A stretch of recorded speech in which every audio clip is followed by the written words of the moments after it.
irritating that these aren't more widely released, because the whole narrative around test optional was like it's all about, equity and equality and all this stuff, which is great. Like if it was really about that, then that's awesome, right? Like if that was really the thing, I think that's awesome. But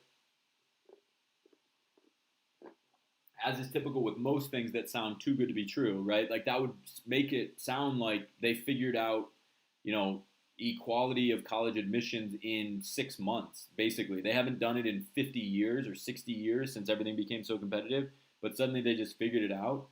And again, the data just doesn't support that. And that's what I appreciate about that MIT article, is that they laid it out, like why they did it the way that they did. So first of all, let's just start with this idea.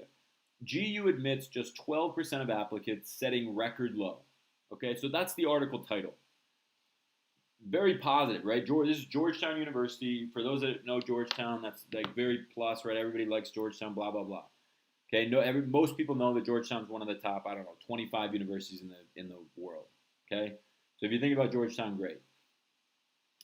But that's a very, very positive heading, right? Headline for Georgetown. And when you break down the data that comes in the article after, and this is why I want more students to have access to this general information.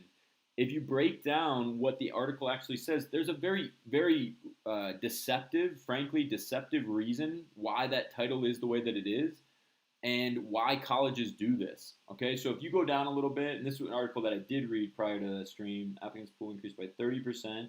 Okay, so this year's applicants pool increased by 30%.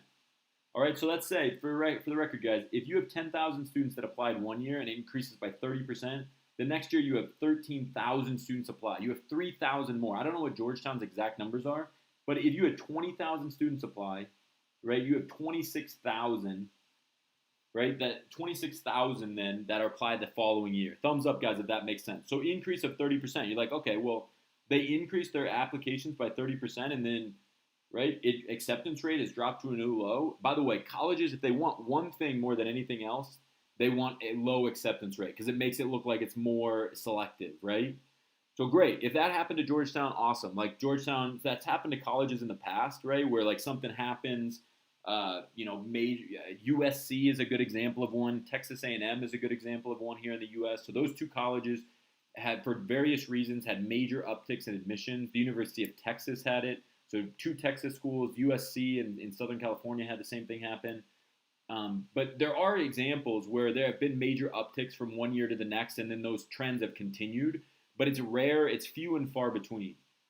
All right, and what you go down, and again, this is not publicized to students, what they then end up saying later in the article. Right, so it says Georgetown admitted 1886 so they had 16,709 applicants, an 11.3 acceptance rate compared to last year's of 15.4. They dropped 4 percentage points in acceptance rates. That is insane. Like I said, it has happened before, but it's been for a very defined reason, and sometimes reasons that you wouldn't think, like football teams get better, like USC if you like American football, USC or in the early 2000s had this happen. Right, where their football team was really good. Texas and Texas A&M had that happen. Alabama has had that happen. So for reasons that are not necessarily because of academics, although they are as well, right? Then schools get more funding, more money. All of those things play a factor, but there are reasons for that, right? And all of these schools then get more students. They become even better. All of those schools I just mentioned are great schools, awesome academic schools now because they have all this new funding, all this kind of stuff. So there are reasons that this does happen. It's not to say that this has never happened ever, but there's always like a pretty defined trend. And Georgetown, for the record, hasn't really had that trend, right? And this is coming on a pandemic year. So if anything, you'd be thinking like, wouldn't they, not as many students went to college? For the record, guys, did you know that colleges, the number of students at college, right? Number of number of college students. Okay, this is why this is so deceptive. The number of college students this year, I'll have to get to the exact number. If anybody wants to look that up, the number of college students this year in America for American universities dropped for the first time like in the last 30 years. There's some stat on it. I can't remember exactly, but it's lower. So that means that fewer students were applying, right? Fewer students were applying. And you'd think, like, okay, if fewer students are applying, wouldn't the acceptance rates have to go up because colleges have to be less selective, right? They need a certain number of students to meet their budget. They have to have a certain number of students paying in each year to meet their budget that they've already budgeted 2 or 3 years in advance. So the number of college students, wouldn't that have to then go, wouldn't you, if that went down, wouldn't the acceptance rates go up, right? Because there's not as many people to choose from and you want to make sure that you accept more so that you actually fill the budget. That's what you'd think. That would be the logical trend of that. But now Georgetown, number of college students has plummeted. Oh, this is nationwide, yet the acceptance rates have also gone down. And that doesn't make a lot of sense logically from a statistical standpoint. Well, there's a reason for that, right?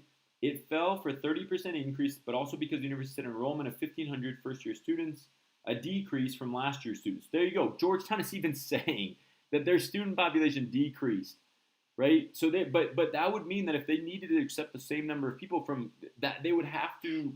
So again, there are the acceptance rate would then go up. You'd have to accept more students to guarantee that you hit certain numbers, right? That's what you'd think because there's just a lower applicant pool. Does that make sense, guys? Thumbs up if that makes sense. If we go down here, though, this is the part that's irritating, right? This is the part that bothers me. Where did it say this? Okay, so here we go. Unlike previous years, students were not required to submit SAT or ACT test scores. And the point of bringing up this article, guys, in light of the MIT article that we just went through, is to show you what I'm talking about. And I don't know if they're doing this. I don't know if colleges, it's not just Georgetown, by the way, and I appreciate the article. It's a lot of colleges, okay? This is very deceptive. To submit, so unlike previous years, students were not required to submit SAT or ACT scores with their applications in an effort to increase flexibility, right, and equality in the process. I get that, okay? So I understand that. But we're still encouraged to do so. Don't have to do it, though. A lot of people want to go to Georgetown. Despite this change, over 80% of applicants did submit a test. So think about that, 80%. And just under 90%, so that's a higher number, were admitted. So already, the 10% of applicants, you can just see the numbers, and this is why it irritates me. If you have without a test score, with a very, very low likelihood of getting into the school, and that's what's troubling or bothersome to me, is that if you knew this data, right, the chances that you'd only apply to schools where you did submit a test score are pretty high. Can everybody give me a thumbs up? This is not a knock against Georgetown necessarily. It's just a knock against how non-transparent, right? How the lack of transparency in college admissions. Yes, all of this is publicly available, but how many times is something like this covered, right? How many times do students actually know about this? So that's like, it's, I don't know if you guys feel the same way, but that's kind of what I'm getting at. Is like, that kind of irritates me, right? I mean, right? I don't know, right? Shouldn't that be like something that's mentioned somewhere? Like, oh yeah, our acceptance rates went up, our acceptance rates went down, our middle 50% of test scores went up, right? Middle 50% went up, and so that's all positive. But oh wait, 90% of our students that were admitted to the school, that actually got into the school, did submit a test score.